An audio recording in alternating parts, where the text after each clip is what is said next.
Biarlah ini bukan sekedar pujian Tuhan, tapi ini semua menjadi kerinduan kami. Ini semua menjadi sebuah pengharapan kami terhadap nama-Mu saja. Supaya yang mendengarkan kebenaran firman-Mu, berbicara Tuhan bagi setiap kami Tuhan, dan sembunyikan hamba-Mu di balik salib-Mu Bapa, supaya hamba-Mu tidak mencuri kemuliaan nama-Mu saja. Terima kasih Bapa, dalam nama Tuhan Yesus, haleluya, amin. Ya, silakan duduk. Ya, saya grogi ya. Sudah 21 saya nggak datang ke sini. Jadi saya agak deg-degan gitu ya. Oke. Ya, shalom semuanya. Shalom. Puji nama Tuhan. Saya bersyukur kalau saya diberi kesempatan pada sore hari ini untuk menyampaikan sharing ya. Saya bilang sharing kebenaran firman Tuhan karena saya merasa saya terberkati dengan kebenaran ini. Jadi saya ingin juga saudara sekalian juga terberkati juga dengan kebenaran firman ini. Mari kita sama-sama buka ya saudara di Roma 4 ayat 18a. Roma 4 ayat 18a.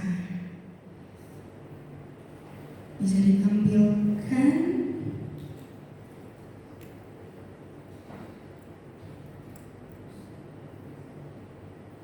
Oke, kalau belum bisa, buka aja di HP suci saudara sekalian ya. Kita sama-sama baca Roma 4 ayat 18a.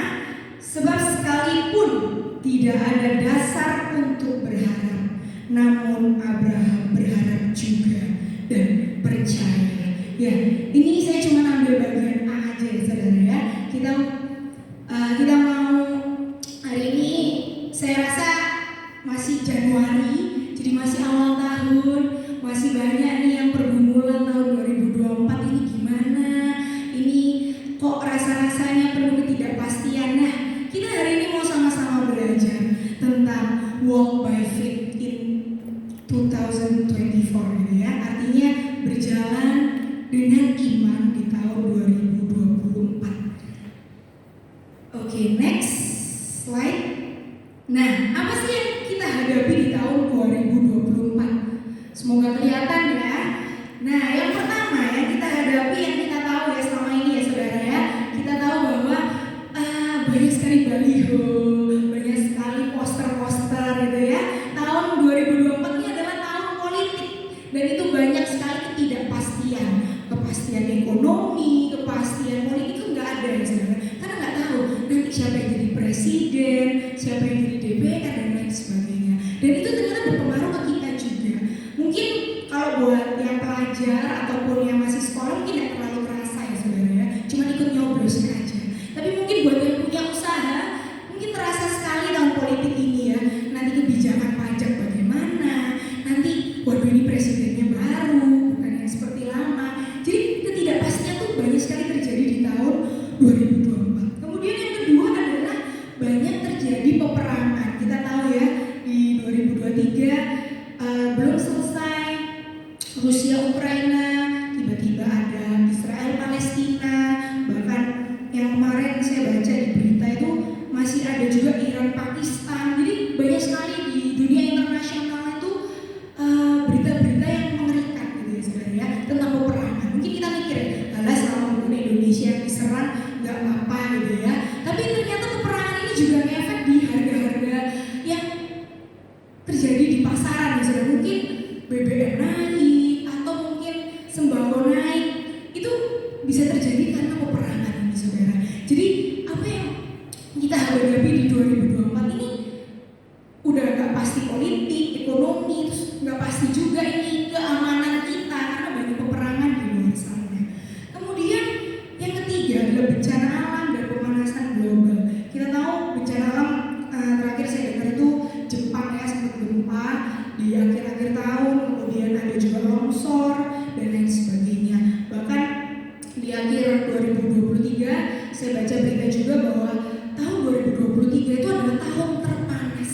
Jadi suhu itu sekitar naik 1,4 sekian Celcius dari suhu rata-rata di tahun sebelumnya. Jadi bisa dipastikan bahwa bukan Surabaya aja ya saudara yang tambah panas ya saudara ya. Ternyata seluruh dunia itu merasakan semakin panasnya dunia ini dan kita semakin takut ya, waduh kalau makin panas terus habis itu gunung es mencair, kemudian banjir, waduh kiamat beneran ini ya. Jadi banyak sekali ketidakpastian yang terjadi dan memberikan kita alasan untuk kita takut menghadapi tahun ini. Kemudian yang keempat, wabah penyakit usai corona ya saudara ya. Jadi kemarin saya baca di berita bahkan WHO pun bilang bahwa hati-hati, berwaspadalah karena tahun ini ada penyakit X gitu ya saudara ya. Waduh, kita udah trauma ya kena corona beberapa tahun, harus banyak yang meninggal. Bahkan waktu itu saya sampai dengar omongan orang, iya ini kiamat kecil ini karena banyak sekali yang meninggal di saat corona ini dan benar-benar hampir berapa persen penduduk dunia itu berkurang karena si corona ini. Tapi malah ditakut-takutin lagi sama WHO kalau akan ada wabah penyakit baru. Next. Nah ini ya contoh beberapa berita ya. Amerika Serikat hingga PBB mulai was-was, Iran Pakistan saling serang, kemudian tanah longsor di Kolombia, kemudian Rusia Ukraina, bahkan yang terakhir yang tadi saya bilang ya WHO ingatkan dunia waspada penyakit X gitu ya. Mungkin saudara mikir ini kok tambah nakut-nakuti sih gitu ya. Aku ngadepi hidupku dewe ae kok iki wis mikir kok tambah disuruh mikir no internasional isu ya saudara ya. Bukan saudara, kita mau hari ini kita mau belajar saudara. Kita gak cuma dengar tentang apa kata orang, kita gak cuma tahu siapa sih yang beriman, kita gak cuma tahu orang ini imannya kuat banget, tapi kita mau mengaktifkan iman itu di tahun 2024. Next. Dan kita kembali ke pertanyaan ini ya saudara ya. Bagaimana dengan sikap kita? Apakah kita mau takut? Atau kita yaudahlah berserah aja dah, aku pasrah, ya ada apa-apa ya wes gitu ya. Atau kita malah semakin deg-degan gitu, waduh Tuhan, ini kok Israel Palestina ini apa tanda-tanda akhir zaman gitu ya. Apa kita semakin seperti itu ya saudara ya. Banyak sekali hal yang mungkin akan menjadi respon kita saat kita mendengar hal-hal yang menakutkan ini terjadi ya saudara ya. Tapi kita mau sama-sama belajar malam hari ini. Kita tahu bahwa kita memiliki Alkitab, kita punya kitab suci. Itu bukan buat pajangan ya saudara ya, bukan buat fashion ya.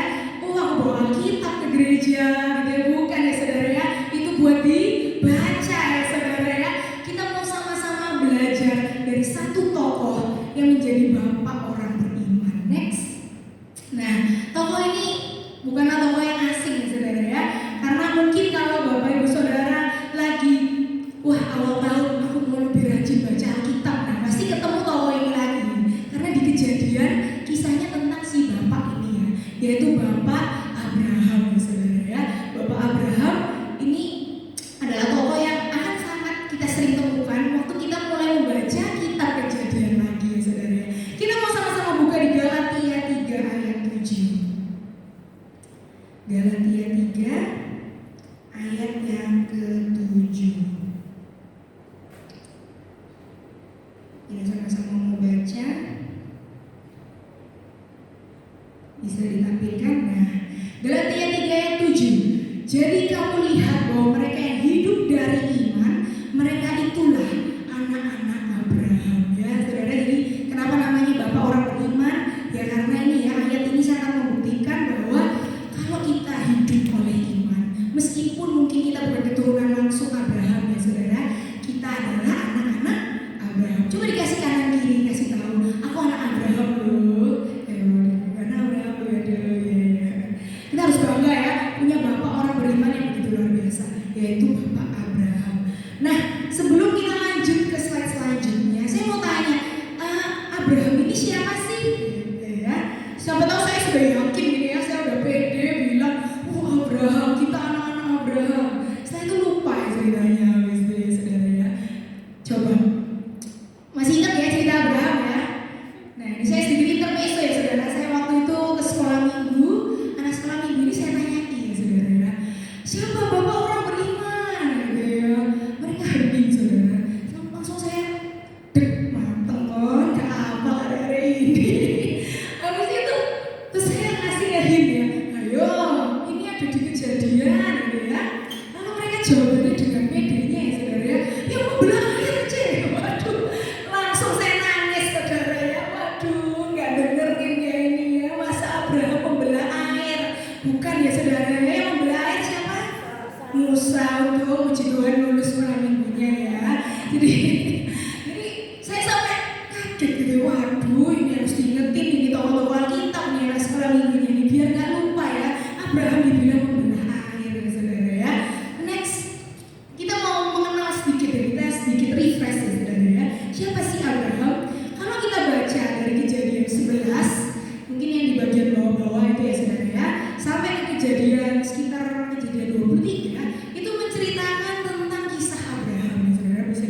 siapa sih? Abraham itu anak dari bapak Terah, kemudian paman dari Lot, gitu ya, suami Sarah, ayah dari Isa, kakek dari Yakub, gitu ya saudara ya. Itu kurang lebih silsilahnya. Kemudian populer story ya, ini supaya keinget ya, siapa sih bapak Abraham ini kok agak lupa ya. Jangan-jangan yang membangun Bahtera, bukan ya saudara ya. Bapak Abraham ini yang populer story-nya atau cerita yang terkenal itu biasanya tentang percaya kepada Allah meski tidak tahu tujuan tempatnya. Nah, kalau baca di Kejadian 12, dia disuruh Tuhan, pergilah ke negeri yang kutunjukkan. Nah, dia nurut. Nah, itu yang juga terkenal. Kemudian yang terkenal kedua, punya anak di usia 100 tahun ya. Meskipun Tuhan janjikan kamu akan seperti bintang, tapi selama 25 tahun setelah keluar dari Ur Kasdim itu kok gak ono-ono ya janji Tuhan ini ya. Tapi ternyata di usia 100 tahun punya anak ya. Kemudian yang paling terkenal itu adalah hampir mengorbankan anak tunggalnya ya, waktu itu adalah Ishak ya. Jadi hampir saja Abraham mempersembahkan, tapi Abraham mau taat sama Tuhan untuk mempersembahkan Ishak, padahal Ishak adalah anaknya dijanjikan. Nah, ini mulai ingat ya saudara ya, siapa sih bapak Abraham ini? Ini kira-kira seperti itulah si bapak Abraham ini. Next. Nah, kita mau lanjut. Nah, tadi kita sudah di awal kita sudah diingatkan ya tentang ketakutan 2024. Nah, sekarang kita mau belajar ya, karena kita tahu bapak orang beriman dan kita ini adalah orang beriman. Kita mau belajar dari bapak kita ini ya, bapak Abraham ini, bagaimana cara mengaktifkan imannya, bagaimana dia melangkah di kehidupannya dengan iman dan terus melihat hanya fokus kepada Tuhan. Nah, ini saya kasih ilustrasi ya, saudara, mungkin terlalu kecil tulisannya ya. Ini kalau zaman Abraham itu sudah ada sosial media ya saudara ya. Jadi di sini saya gambarkan Abraham lagi update status di Instagram, dia lagi foto padang gurun gitu ya. Kemudian dia update status nih, nama akunnya masih Abraham karena belum ganti nama Abraham ya saudara ya. Mungkin dia update status, yuk jalan ikut Tuhan aja, pasti ada jalan bersama Tuhan. Meski belum tahu juga mau dibawa kemana nih. Nah itu, ini Abraham kalau disuruh update status dengan itu ya, saking Abraham itu dulu belum ada sosmed gitu ya saudara ya. Kemudian di foto sebelahnya dia lagi foto bintang ya saudara ya, dan dia lagi update status lagi ya si bapak Abraham ini ya. Waduh, langitnya banyak bintang nih, kata Tuhan keturunanku sebanyak bintang di langit, aku yakin Tuhan sanggup menyatakan janjinya. Nah ini intermezzo dia saudara. Kalau misalnya Abraham ini punya sosmed, kira-kira dia mungkin update status kayak gini ya saudara ya, bahwa dia pergi kemana, dia foto, ini buat janji aku di sini nih, gitu ya saudara ya. Nah, apa sih kita bisa pelajari dari tokoh Abraham ini dalam melangkah di tahun 2024 ini? Next. Nah, yang pertama, kita mau belajar dari Abraham tentang keluar dari zona nyaman. Nah, ini ada di Kejadian 12 ayat 1 ya saudara ya. Kita mau sama-sama buka Kejadian 12 ayat 1. Nah, saya bacakan. Berfirmanlah Tuhan kepada Abraham, pergilah dari negerimu dan dari sanak saudaramu dan dari rumah bapamu ini ke negeri yang akan kutunjukkan kepadamu. Jadi si Abraham ini posisinya ini udah hidup enak ya saudara ya, di Ur Kasdim, kemudian ke Haran gitu ya, bersama keluarga besarnya dia, bersama keluarganya bapak Terah ini ya, sudah berpindah gitu ya. Hidup dia nyaman sekali. Kalau kita lihat ya, mungkin kalau ini kalau buat si perantau-perantau gitu ya, mungkin ada yang pernah merantau gitu ya, paling enak tuh tinggal sama orang tua ya saudara ya. Makan, tiba-tiba pagi bangun, udah ada sarapan, kemudian pulang kerja atau pulang sekolah, lapar, gak usah bengong, sudah ada makan. Paling enak itu memang tinggal sama orang tua ya saudara ya, apalagi tinggal sama keluarga, semua itu sudah disiapin, sudah itu zona paling nyaman itu adalah zona rumah gitu ya saudara ya. Bahkan kita mau bangun kesiangan aja, alarm kita mungkin tidak bisa bangunin ya saudara ya.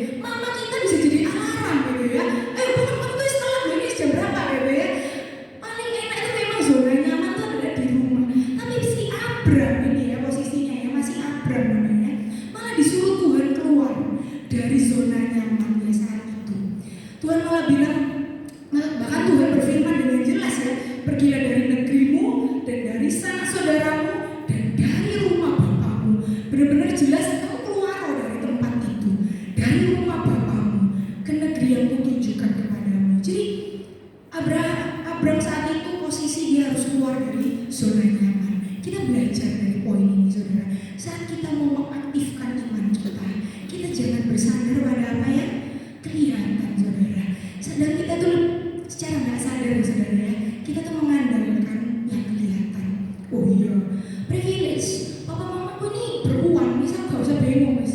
Gak usah sembahyang soro-soro lah. Mamaku ini kayak sanggup bayari aku ini untuk belajar begini. Kadang kita tuh lupa ya, saudara ya, bahwa yang kasih kita tuh Tuhan.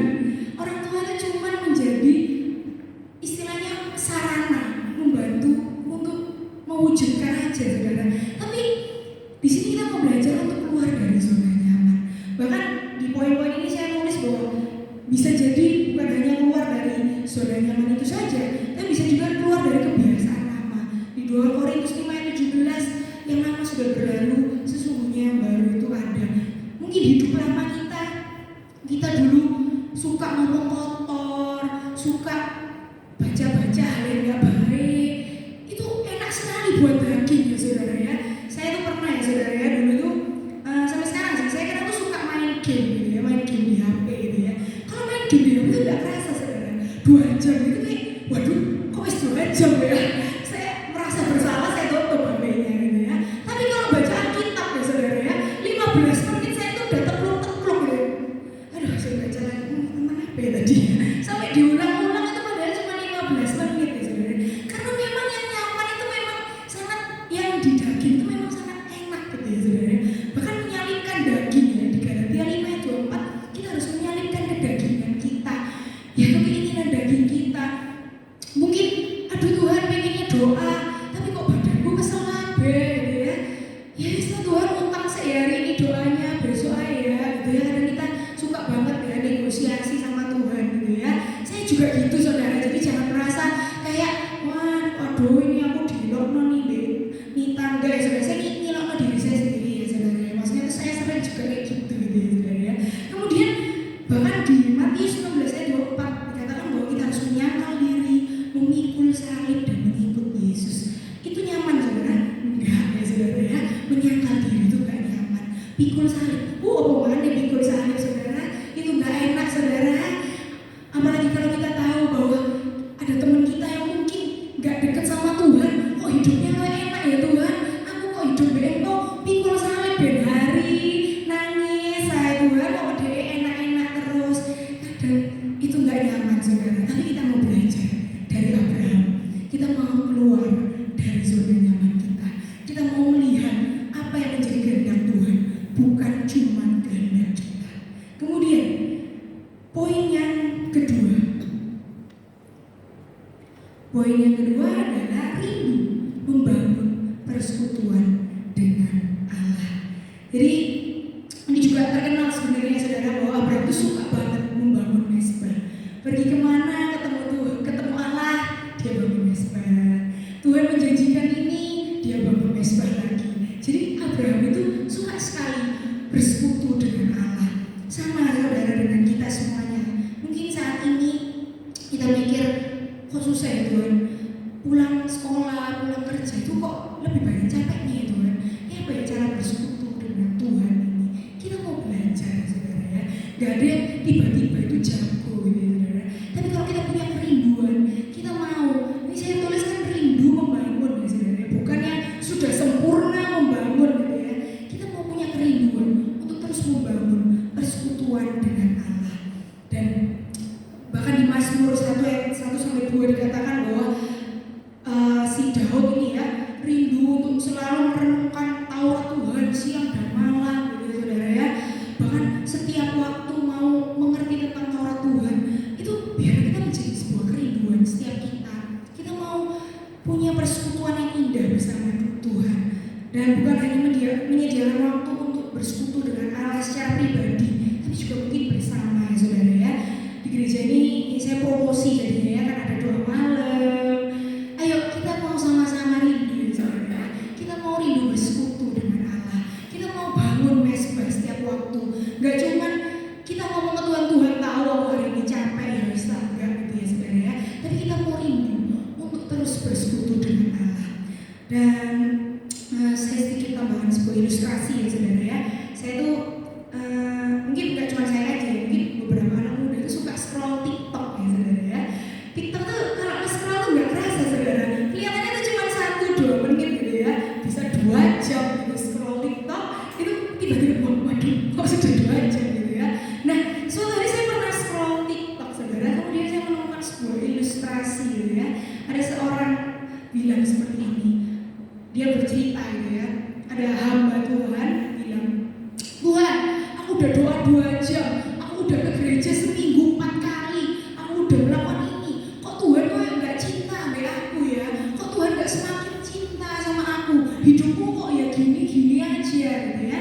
hamba Tuhan ini mengeluh gitu ya tentang kehidupannya.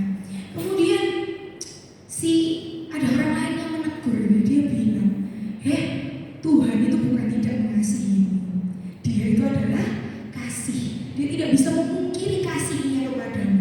Jadi kalau kamu doa 2 jam, kamu ke gereja seminggu 4 kali, itu bukan karena Tuhan gak mengasihimu, tapi kamu yang mengasihi Tuhan.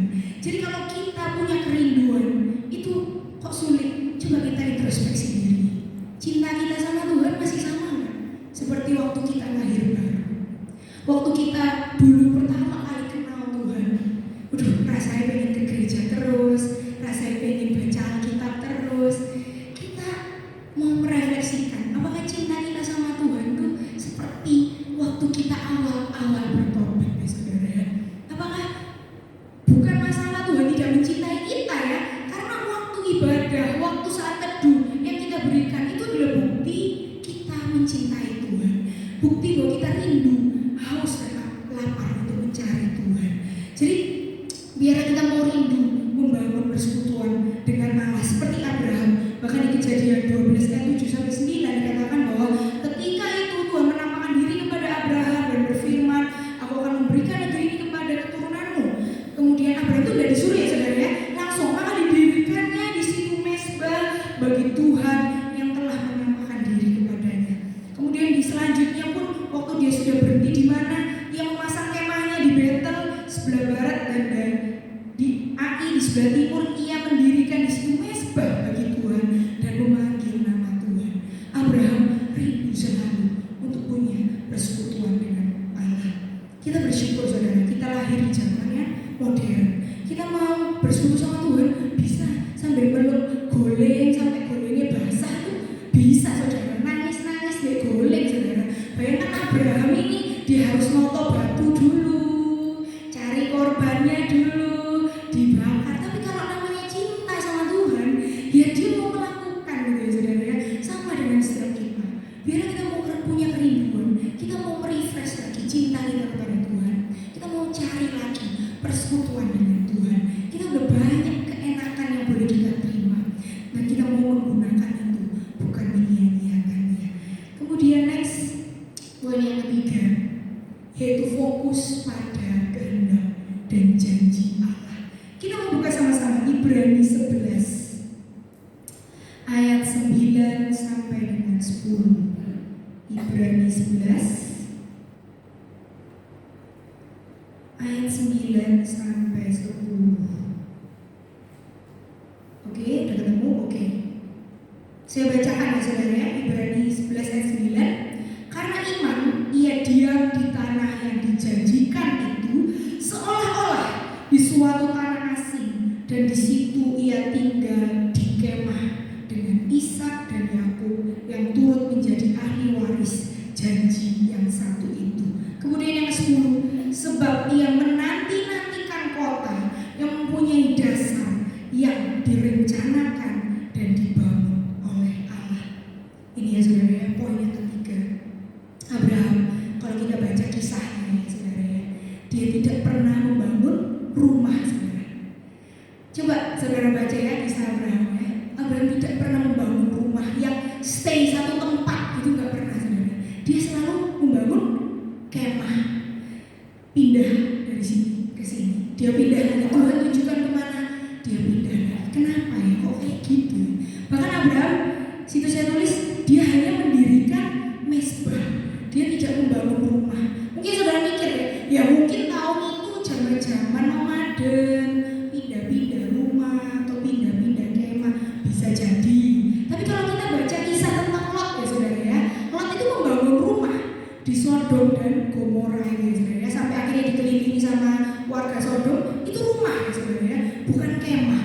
Tapi Abraham tidak membangun rumah, dia membangun kemah ya saudara ya. Karena apa? Karena dia fokus pada janji Allah. Dia tahu tadi yang saya bilang di Kejadian 12 ayat 1, ke negeri yang dijanjikan Tuhan. Dia menanti-nantikan janji Tuhan. Oke, Tuhan tunjukkan di mana.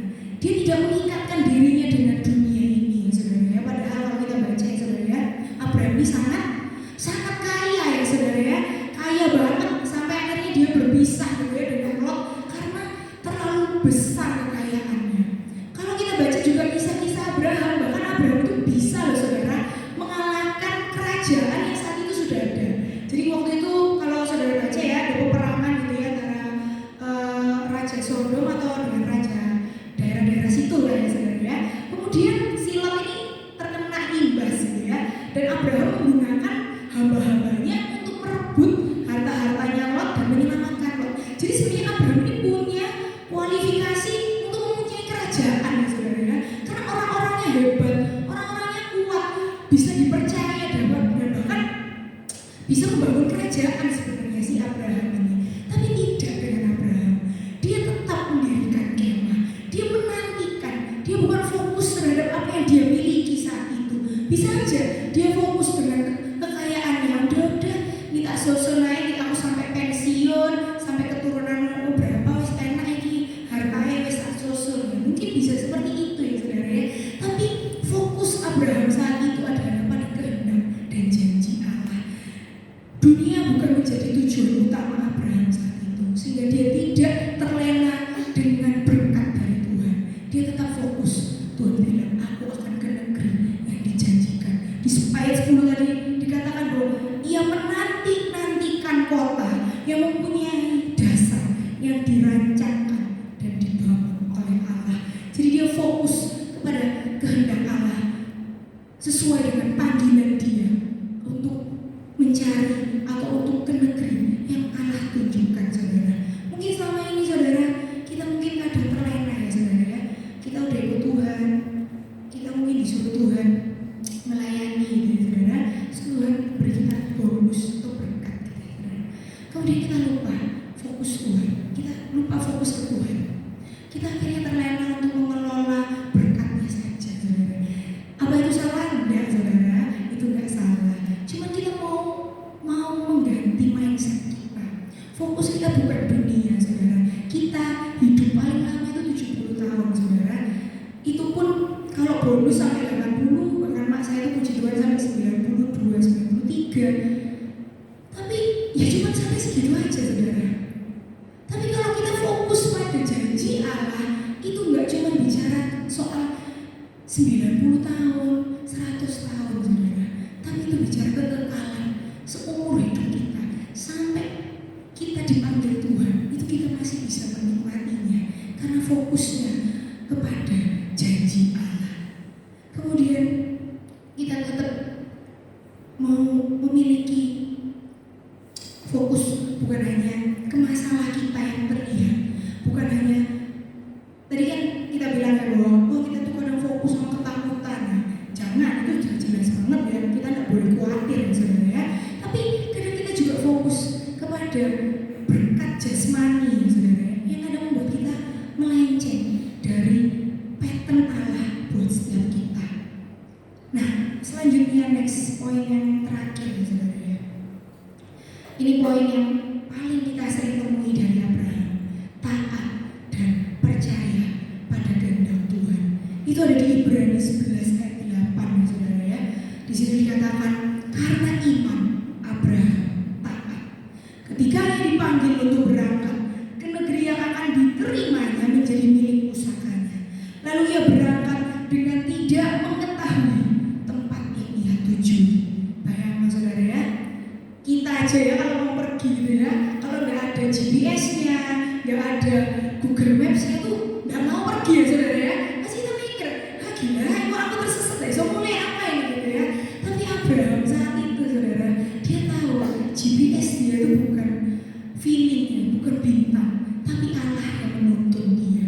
Kemanapun meskipun dia nggak tahu kemana, tapi dia tetap taat dan percaya.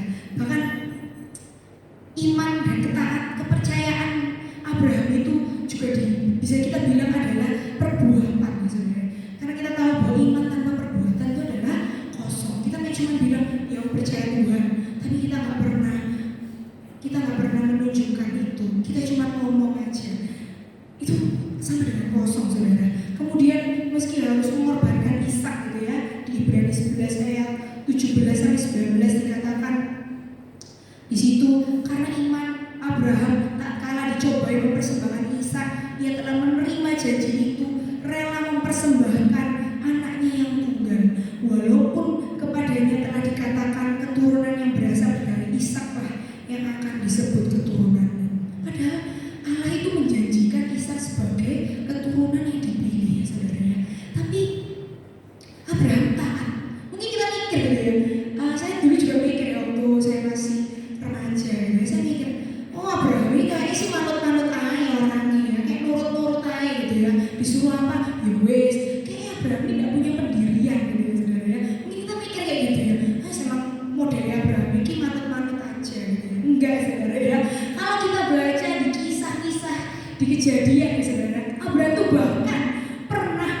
bernegosiasi dengan Allah ya saudara ya, tentang Sodom dan Gomora gitu ya. Karena Abraham ini diceritakan gitu ya sama Allah, aku mau memusnahkan Sodom Gomora. Tuhan menceritakan ke Abraham. Abraham berani untuk bernegosiasi. Tuhan, kalau ada 50 orang, masa aku musnahno? Ya wes enggak ya. Oh, tapi kalau ada 45 wes Tuhan. Itu Abraham tuh nego sampai 10 orang, bahkan ternyata di Sodom Gomora itu 10 orang aja enggak ada saudara yang percaya gitu ya. Sampai akhirnya dibinasakan. Dari situ kita belajar bahwa Abraham itu bukan tipe yang manut-manut aja saudara ya. Dia juga bisa bernegosiasi dengan Allah. Dia bisa menyatakan apa yang menjadi pemikirannya. Tapi waktu Allah menyuruh mengorbankan Ishak, dia taat. Dia tetap membawa Ishak. Meskipun saat itu dia tidak melihat domba, dia tidak melihat kambing, tapi dia tetap membawa Ishak untuk dikorbankan tanpa bernegosiasi, saudara ya. Itulah kenapa dia taat dan percaya. Bahkan di Yakobus 2 ayat 23 dikatakan karena percayanya Abraham, dia disebut sahabat Allah. Gak ada tokoh di Alkitab tuh yang disebut sahabat Allah selain Abraham, saudara ya. Makanya Abraham itu dikasih tahu rahasia-rahasia Allah tentang bangsa yang besar, tentang bahkan setelah saya baca lagi ya saudara ya, Kejadian itu Allah itu bakal menceritakan nanti anak keturunanmu itu akan menjadi orang asing. Nah, kalau bukan sahabat ya, gak mungkin Allah itu menceritakan semua itu kepada Abraham. Karena kepercayaan Abraham itu diperhitungkan Allah dan dia taat dan percaya akan kehendak Allah. Next. Nah, sampai akhir Abraham tidak melihat janji Allah itu tergenapi dalam hidupnya. Apa yang dijanjikan Allah kepada Abraham? Kamu akan memiliki keturunan seperti pasir, seperti bintang. Kamu akan memiliki negeri yang akan kuberikan kepadamu ya saudara ya. Di Ibrani 11 ayat 39 bahkan dikatakan, di sana dikatakan bahwa dan mereka semua tidak memperoleh apa yang dijanjikan itu, sekalipun iman mereka telah memberikan kepada mereka suatu kesaksian yang baik.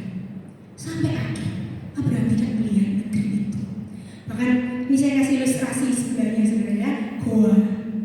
Ngubur istrinya aja dia beli tanah saudara. Katanya Tuhan kasih saya negeri, katanya Tuhan kasih saya bangsa. Mau ngubur istri aku beli tanah ke orang gak dulu, baru bisa ngubur istrinya saudara. Sepanjang umur Abraham dia hanya berkemah, dia tidak pernah benar-benar menerima negeri. Maka dari itu tadi dikatakan di ayat Ibrani 11 ayat 9 ya saudara ya, dikatakan di sana bahwa karena iman ia diam di tanah yang dijanjikan itu seolah-olah di suatu tanah asing. Jadi dia seperti pendatang, dia musafir yang datang ke tanah asing. Padahal itu adalah negeri yang dijanjikan Allah untuk dia dan keturunannya saudara. Sampai akhir Abraham tidak pernah mendapat apa yang dijanjikan Allah. Tapi kita mau merenungkan itu saudara. Bagaimana dengan setiap kita? Adakah Tuhan menjanjikan sesuatu buat setiap kita? Mungkin kita baca Alkitab, kita dapat kekuatan. Engkau tidak akan sekali-kali meminta-minta, engkau akan diberkati Allah. Kita mungkin mengimani dan mengamini. Amin Tuhan, aku gak akan meminta-minta. Tuhan akan jaga aku kepala, bukan ekor gitu ya saudara ya. Banyak sekali ayat-ayat yang bagus yang mungkin menguatkan kita, membuat kita memegang terus janji Allah. Tapi dunia ini seolah-olah tidak mendukung iman kita itu saudara. Sepertinya kok katanya kepala Tuhan, kok aku jadi hamba terus sampai sekarang. Katanya gak kesusahan Tuhan, apa bayar SPP ini kok aku yo mikir duit dari mana, mau bayar kontrak ini ya apa, katanya Tuhan mau sediakan gitu ya. Mungkin kita mikir gitu ya saudara ya. Bahkan Abraham ya saudara, kita mau merenungkan sampai akhir dia tidak menerima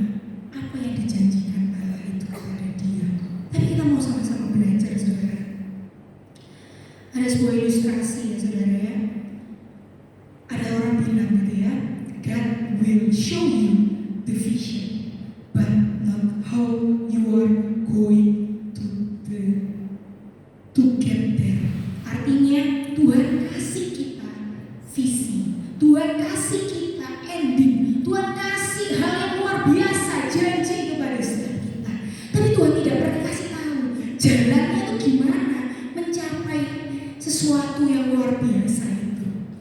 Itu banyak sekali di Alkitab. Kita tahu Yusuf, Tuhan janjikan apa? Kamu semua saudara-saudaramu akan tunduk kepadamu, orang tuamu, bintang-bintang, segala ini matahari, bulan tunduk kepadamu, kepada bintangmu. Yusuf menerima itu, saudara, visi dari Tuhan. Oh, kamu akan jadi pemimpin. Tapi Tuhan tidak pernah bilang bahwa dia akan masuk penjara, dia akan difitnah, dia dibuang oleh saudaranya. Tuhan tidak bilang itu. Karena apa? Kalau sampai kita dikasih tahu prosesnya, kita lupa tujuan utama kita. Kita lupa janji Tuhan. Karena fokus dengan masalah yang mungkin sudah dikasih tahu Tuhan terlebih dahulu. Sama bosnya kita. Mungkin kita sudah memegang janji itu. Tuhan akan jadi kepala, bukan ekor. Tuhan akan memberkati aku. Tapi kenapa kenyataannya tidak seperti itu, saudara? Ingat, saudara, proses yang Tuhan izinkan kita lalui itu bukan karena Tuhan nganggur, ya, saudara ya. Oh, kayak kamu umurnya sampai 70 ya, wes lah. Nanti sampai umur 65 tak kasih masalah sih, nanti 5 tahun sisanya kamu happy. Enggak ya, saudara ya. Tuhan enggak seisem itu ya untuk memplanning kehidupan masing-masing kita, ya, saudara ya. Kenapa? Kenapa proses itu tidak Tuhan kasih tahu? Karena melalui proses kita boleh layak untuk menerima visi itu, saudara. Karakter kita dibentuk oleh Allah, pikiran kita dibentuk oleh Allah, cara pandang kita terhadap janji Tuhan dibentuk oleh Allah melalui proses-proses yang Tuhan izinkan kita lalui. Sama seperti Yusuf, sebelum dia memimpin Mesir, Tuhan ajarkan dia untuk memimpin rumah Potifar dulu. Bahkan di penjara dia memimpin lagi, menjadi asisten kepala penjara. Orang yang sangat bisa dipercaya. Tuhan melatih Yusuf sampai akhirnya dia menjadi pemimpin di Mesir, ya, saudara ya. Itu karena proses dari Tuhan. Sama dengan setiap kita. Kalau di tahun 2024, saya nggak tahu, saudara, pergumulan Bapak Ibu saudara sekalian. Yang saya tadi kasih tahu itu kan yang general, ya, yang kemungkinan besar orang-orang banyak hadapi. Tapi saya nggak tahu setiap kita itu menghadapi apa. Apakah pergumulan ekonomi, atau pergumulan kesehatan, atau pergumulan keluarga. Saya nggak tahu, saudara, pergumulan saudara saat ini. Tapi percayalah bahwa kita harus menanti-nantikan janji Tuhan seperti Abraham ini, ya, saudara ya. Dia menanti-nantikan seolah-olah dia menerima, padahal dia belum menerima. Sehingga dia terus mengikatkan fokusnya pada kehendak Tuhan, bukan pada kehendaknya sendiri. Kita mau yakin bahwa Abraham pun sampai akhir, meskipun dia tidak melihat, tapi plot twistnya, saudara ya, kalau kita baca Alkitab ya, plot twistnya adalah Tuhan menjanjikan bangsa kepada Abraham, menjanjikan negeri kepada Abraham, tapi dari keturunan Abraham kita boleh menerima Tuhan Yesus. Ternyata dari keturunan Abraham ada juru selamat dunia. Tuhan janjikan negeri, tapi Tuhan beri Mesias di keturunan Abraham. Sama seperti kita. Mungkin kok kayaknya gak sesuai. Karena kalau Tuhan ceritakan semua rencananya kepada kita, kita tuh gak nyampe, ya, saudara. Mungkin kalau diceritakan semua Abraham pun dia gak ngerti. Hah? Mesias? Apa itu? Dia gak ngerti, ya, saudara ya. Tapi cara Tuhan memproses dan cara Abraham mentaati, itu yang mau kita belajar, ya, saudara. Untuk melangkah di tahun 2024. Banyak ketidakpastian, banyak ketakutan, banyak hal-hal yang membuat kita tidak yakin akan janji Tuhan. Mungkin kita meragukan, Tuhan ini beneran sayang gak sih sama aku? Tuhan ini beneran gak sih? Kok tambah begini? Kok aku tambah menderita? Kok gak ada yang semakin enak? Ingat, saudara, kita harus terus mencari fokus kepada apa yang dijanjikan. Sama dengan setiap kita. Bagaimana, saudara? Tuhan bicara apa tahun ini buat saudara sekalian? Apakah Tuhan bilang engkau akan kuat, engkau akan bisa melalui semuanya?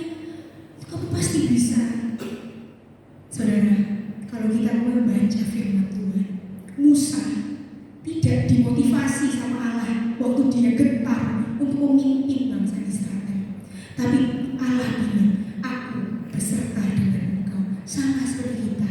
Tuhan tidak bilang, kamu pasti bisa Nita, kamu pasti bisa melalui semua ini. Enggak. Tuhan cuma menjanjikan keberadaannya. Tuhan menjanjikan kehadirannya buat setiap kita. Yesus sudah lahir buat setiap kita. Bahkan Yesus sudah mengirim Roh Kudus untuk buat kita bisa punya koneksi dengan Allah tanpa terhalang oleh apapun. Jangan kita menyia-nyiakan privilege, jangan kita menyia-nyiakan keuntungan yang sudah Tuhan berikan buat setiap kita. Tapi kita mau menggunakan itu dengan sebaik-baiknya.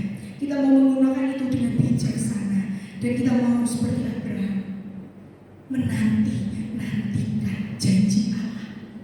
Bukan masalah yes aku terima, tapi yes aku percaya Tuhan pasti sediakan. Sebelum ke slide terakhir, saya tutup dengan sebuah kesaksian ya saudara ya.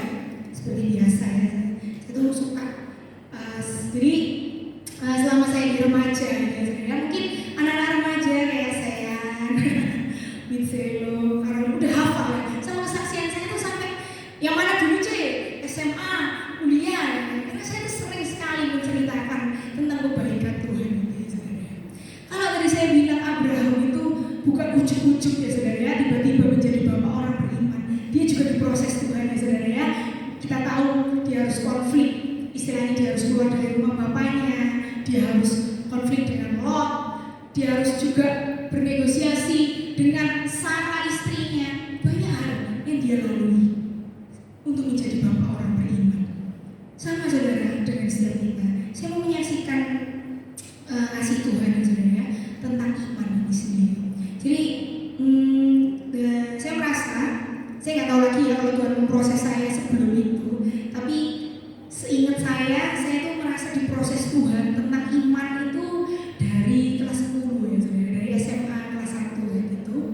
Saya waktu itu kelas 1 SMA, biasa ya, anak SMA, masalahnya apa? Pelajaran. Dan saat itu di sekolah saya, kalau mau masuk Japres, nilainya tuh harus bagus bahasa Inggris sama matematika. Itu jadi harus plus 5 atau plus 10 saya lupa dari KKN. Nah kebetulan saya masuk SMA itu ada tes. Jadi kayak ada tes untuk mengecek kemampuan matematika sama bahasa Inggris waktu itu. Dan waktu itu saya dites, saya menyentengkan ya sebenarnya. Oh ya belajar sebisanya, ini melatih kemampuan, nggak usah terlalu gue prepare. Segitu aja skill saya ya. Ya itu namanya nggak boleh. Kita harus selalu berjaga-jaga, jangan ditiru. Akhirnya ujian selesai, sungguhan saudara, ternyata pengumuman nilainya tuh ditempel di depan kelas saudara. Jadi yang remedi itu distabili. Yang lain tuh remedinya cuma matematika aja, bahasa Inggris aja. Enggak, saya dua-duanya. Jadi udah saya paling atas, saya dua-duanya. Kamu harus ikut bimbel bahasa Inggris dan matematika gitu ya. Saya batin gitu ya, nggak kurang isi namping ini taruh depan kelas. Terus saya paling nggak bisa gitu ya. Habis itu akhirnya saya, yes, terus kamu harus berusaha gitu ya. Tapi saya punya mindset ya saudara ya. Saya tuh punya pola pikir bahwa pinter itu adalah berkat gitu ya. Maksudnya dalam arti itu adalah pemberian Allah. Itu bonus. Jadi aku ini aja nggak pinter bahasa Inggris dari lahir. Jadi ya wajar aku nggak bisa gitu ya. Saya menghibur diri ya dengan alasan seperti itu saudara. Jadi sungguhan saudara di semester 1 Inggris saya tuh merah saudara. Jadi waduh saya batin, waduh kayak Japres ini nilai saya merah saat itu. Akhirnya saya mengaktifkan iman saya saudara. Yaitu iman harus disertai dengan perbuatan saudara. Saya belajar juga, saya belajar sungguhan. Seiring berjalannya waktu, ternyata nilai bahasa Inggris saya ini naik saudara. Jadi dulu tuh saya lupa, pokoknya beda 1 sama KKN. Saya lupa KKN-nya berapa, 65 atau 70 saya lupa. Pokoknya saya 64 atau 69. Jadi merah akhirnya. Kemudian di semester berikutnya, karena saya aku harus ngebut ini supaya bisa dapat Japres nanti waktu kuliah gitu ya. Sungguhan saudara, nilai saya naik ya saudara, dari merah jadi 85. Saya kaget. Wih, luar biasa. Nah, ini iman yang masih disuapi ya saudara. Jadi dikasih sesuai jawaban doa ya. Nilainya bagus gitu ya saudara. Wah, saya senang ya saudara. Saya semakin semangat gitu ya. Kemudian karena saya tahu saya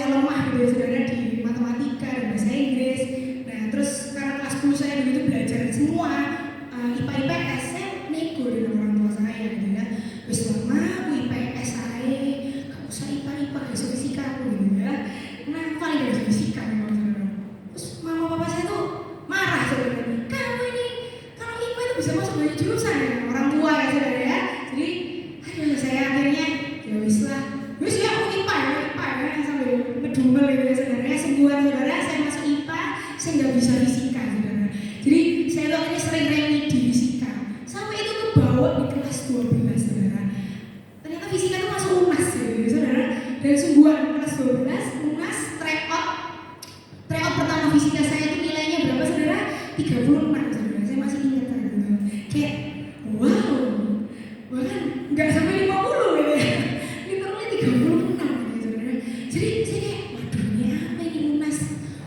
Saya deg-degan ya saudara. Tapi puji Tuhan karena saya sudah pernah dilatih Tuhan kelas 10 ya saudara untuk tekun. Saya berusaha untuk tekun. Saya belajar. Tapi nggak ada hasilnya saudara. Tryout saya tetap di bawah KKM saudara.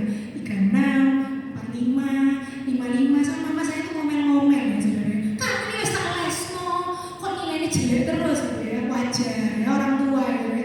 Terus saya membela diri, nggak apa-apa aku jujur. Menurut yang bagus tuh nyontek, aku jujur. Saya membanggakan diri dengan kejujuran saya gitu ya saudara ya. Yang mama saya tetap ngamuk gitu. Kamu itu jelas kamu bisa gitu ya. Tapi saya tetap percaya saudara. Dalam kondisi itu saya beriman, saya berusaha, saya belajar semampu saya les, saya hafalin semua rumus-rumus sampai akhirnya UNAS. Akhirnya UNAS ya saudara ya. Dan keluarlah fisika, matematika itu fisika matematika saya ternyata nilai tertinggi dari semua mata pelajaran itu ya. Bukan saya tertinggi di sekolah, bukan ya saudara. Maksudnya dari nilai-nilai saya ternyata fisika sama matematika ini yang tertinggi saudara. Padahal tryout saya itu 36 tadi ya saudara. Saya udah bilang. Akhirnya karena UNAS saya tertinggi, akhirnya terkatrol di rapot saya.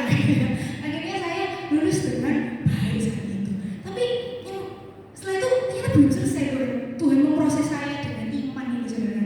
Saya mau masuk kuliah itu saya juga drama ya saudara ya. Saya tuh udah yakin mau masuk arsitek gitu ya saudara ya. Arsitek dan saya pede banget karena pelajaran di sekolah saya dulu, pelajaran seni rupanya terutama IPA itu adalah berhubungan dengan arsitektur. Kayak 2 titik mata, 3 titik mata itu saya paling bisa saudara. Nilai saya juga di atas 90. Nah saya ini pede banget nih. Terus aku yakin arsitek gitu ya. Apalagi papa saya dulu sipil ya, maksudnya kontraktor. Wah bisa nih kolaborasi antara arsitek dan kontraktor gitu ya. Itu logika manusia ya saudara ya, kan tahu masa depan. Jadi ya saya planning masuk arsitek gitu ya. Tapi karena waktu itu mau masuk ke kuliah itu saya harus milih 2 jurusan. Akhirnya plan B saya ya bisa DKV aja gitu ya. Dengan posisi saya nggak berharap masuk sana karena pertama mahal. Nah waktu itu posisi DKV itu termasuk paling mahal ya saudara. Kedua papa saya posisi sudah cuci darah, duit dari mana gitu ya. Terus saya dengar teman-teman saya, aduh DKV itu mahal, kamu harus punya laptop, punya kamera, punya cat, beli kertas tiap hari. Waduh, ekonomi sulit nih, terus proses arsitek aja gitu ya. Logika manusia saya saudara ya. Akhirnya saya tes, jadi kalau mau masuk arsitek sama DKV itu ada tesnya saudara, tes gambar.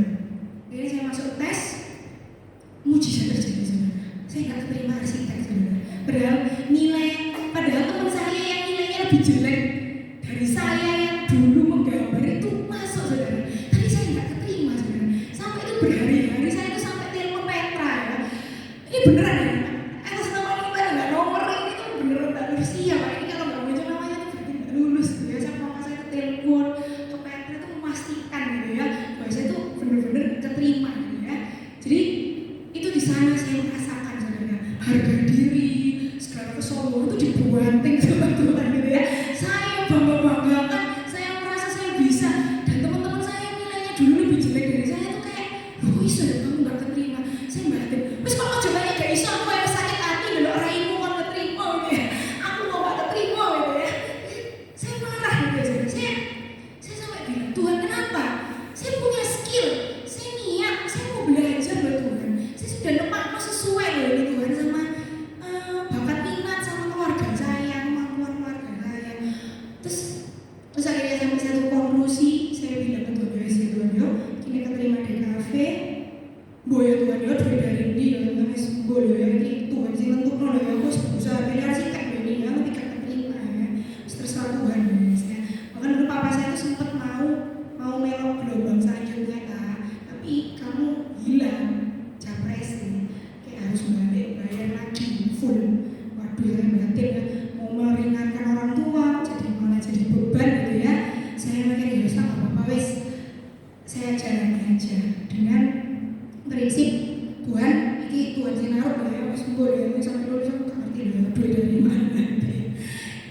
kurang ajar ya, ngancem Tuhan dewe, kalau nggak boleh jangan begini.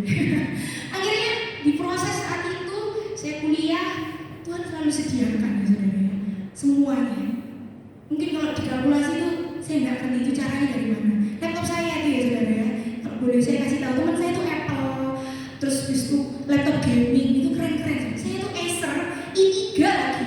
Jadi kalau keren itu kayak mau terbang gitu, kayak wung gitu. Saya kayak ya apa-apa, bisa sampai saya lulus gitu Acer saya, dan itu yang menemani saya sampai saya lulus gitu saudara, si adik Acer ini ya. Dia tapi Tuhan selalu ada untuk tiba-tiba teman saya, ini aku gak butuh ini cat, ambil aja. Teman saya arsitek ngasih saya cat, wih thank you. Tiba-tiba teman saya ini, kamu butuh pensil warna? Enggak.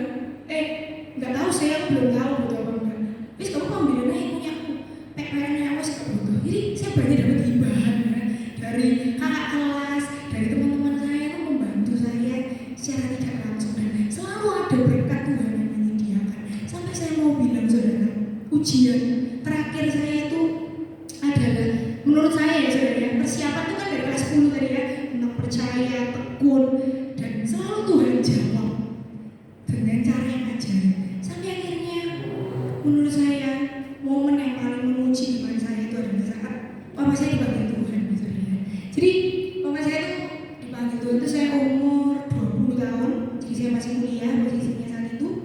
Dan waktu itu sampai terakhir mama saya kritis BDSI, saya tuh sampai masih beriman saat itu. Saya bilang, Tuhan, saya sangat Tuhan, saya percaya Tuhan sanggup membangkitkan orang mati.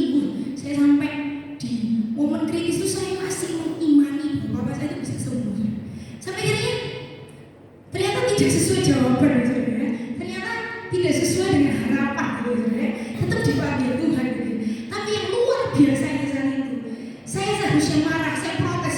Logikanya kan protes kan, sampai akhirnya saya mengimani gitu. Saya masih iman. Katanya iman sebesar biji sesawi memindahkan gunung gitu. Bukan saudara, iman saya di situ saya belajar bahwa iman bukan tentang kita, tentang menuruti kemauan kita, bukan, tapi kita percaya sama kehendak Tuhan. Jadi momen saat itu yang luar biasanya adalah waktu saya dipanggil, papa saya dipanggil Tuhan, saya nggak marah, saya malah bilang, God is good all the time. Tuhan selalu baik. Mungkin ini cara Tuhan yang aku nggak tahu maksudnya apa. Sama saudara dengan saudara dan saya saat ini. Mungkin saudara saat ini dalam pergumulan yang berat ya saudara, atau mungkin momen yang sulit ya. Percayalah, itu proses dari Tuhan. Kita akan selalu dibawa untuk naik kelas, naik level, makin yakin. Bahkan sampai satu titik kita bisa sampai ke satu pikiran bahwa Tuhan tahu yang terbaik buat saya. Meskipun saya pengen ini tapi dijawab itu, Tuhan lebih tahu yang terbaik buat saya. Bahkan sampai lulus, Tuhan selalu menyertai saya. Papa saya nggak ada, saya mikir ya waduh dia masuk putus sekolah. Ternyata Tuhan sediakan saudara, saya terima beasiswa ini, saya dapat part time kerjaan, jadi saya dapat uang untuk bisa membiayai tugas akhir saya yang juga banyak gitu ya pengeluarannya. Cara Tuhan menolong itu di luar cara pikir kita ya saudara ya. Jadi jangan sampai dalam melangkah di tahun 2024 ini kita menjadi lemah saudara. Next, kita mau baca ayat terakhir ya. Roma 4 ayat 20. Tetapi terhadap janji Allah, ia tidak bimbang karena ketidakpercayaan, malah ia diperkuat dalam imannya dan ia memuliakan Allah. Jangan sampai kita jadikan masalah itu sebagai alasan kita marah pada Tuhan. Alasan kenapa Tuhan gak dengar doaku. Kita mau percaya, belajar dari Abraham. Terhadap janji Allah ia tidak bimbang, dia terus menantikan, dan imannya bahkan di ayat yang poin terakhir dikatakan ia memuliakan Allah. Saya undang pemain musik untuk maju ke depan. Biarlah kita mau belajar untuk mengerti apa yang menjadi message Tuhan buat setiap kita. Kita mau tahu Tuhan tuh maunya apa sih buat kita. Jangan kita mengatur Tuhan. Ya mungkin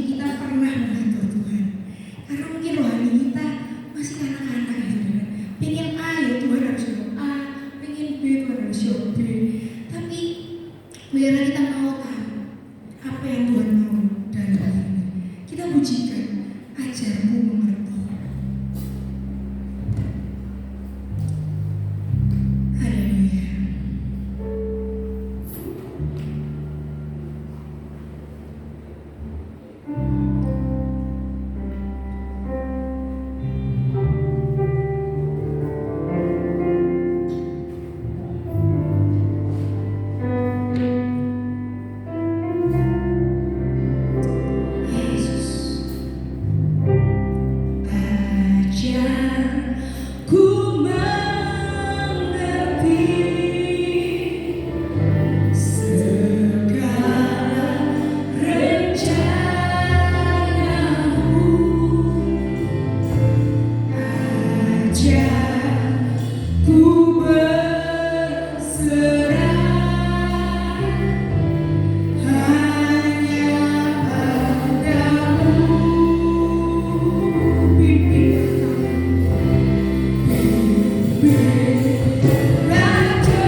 Biar